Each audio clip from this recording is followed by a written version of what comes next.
Hello, this is Devil's Rejects Training, and right now we have a new episode of Let's Talk UFC, where I'm covering UFC 213. This is a very stacked card, like all us fans are very happy with it, but I am stricken with grief that Robbie Lawler's fight with Don Cerrone is not happening.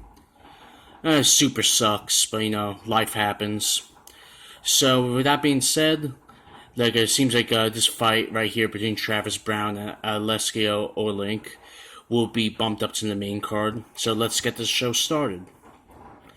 This is a good bout. Travis has been in a real losing streak lately, and this is a dire situation where he must get a win. He's fighting up against a guy that's been on the scene for a long time. Look at that record. That is insane. And this is a classic striker versus grappler matchup. In order for Travis to win, I believe, he has to fight intelligently, but furthermore so, something that cannot be taught in a training camp, he must get that killer instinct back. So I think it's Travis has to fight smart and keep the fight standing up. I think Travis has a more experience when it comes down to fighting world-class competition. So I'm giving this one to Travis. If Travis fights hard and fights smart, I feel he's going to win by TKO within the first 2 rounds. Alright, very nice. Moving on to the next bout. Match number 2.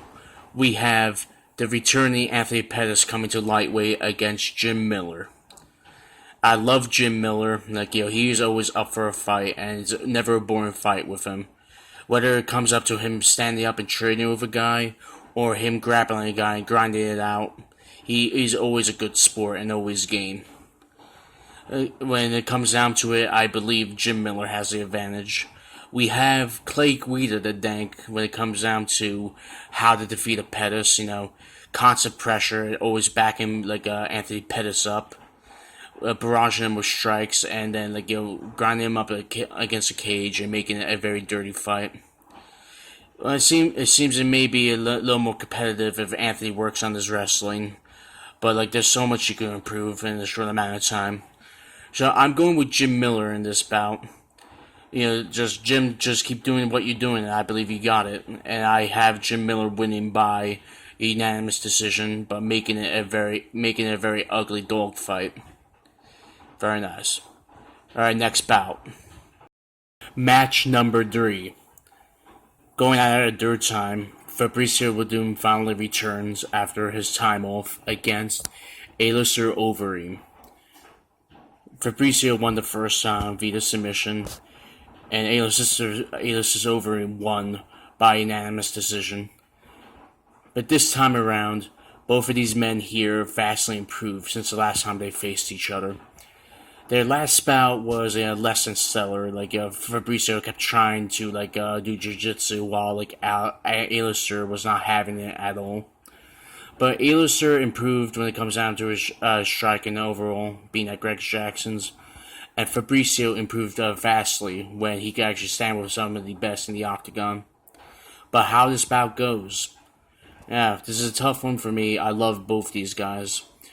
But the inactivity and Alistair improving so much more, I feel Alistair Overeem is gonna be victorious in this bout.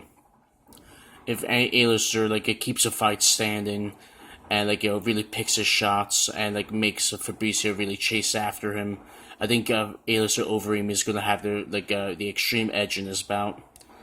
I have Alistair Overeem winning by unanimous decision. I'm excited for this fight, nevertheless. Moving on to the co-main event. Yolo Romero versus Robert Whittaker for the interim middleweight championship. These guys are on the top of their game, and these guys are ruthless killers. They constantly shock us with the way how brutally they knock out their opponents. But this bout, I believe Robert Whittaker is going to shock the world, and I believe Robert's going to get it done with such ease. I have Robert with the advantage because of how much crisper and cleaner his boxing is compared to Yolo Romero, and his very unique fighting stance with his fists down has been problematic for like every guy he's ever faced in the octagon, and I believe Yolo is not going to have that exception. I have Robert Whittaker in this bout by a knockout within 3 rounds. This is going to be a dynamite bout without a doubt, and I cannot wait to see it.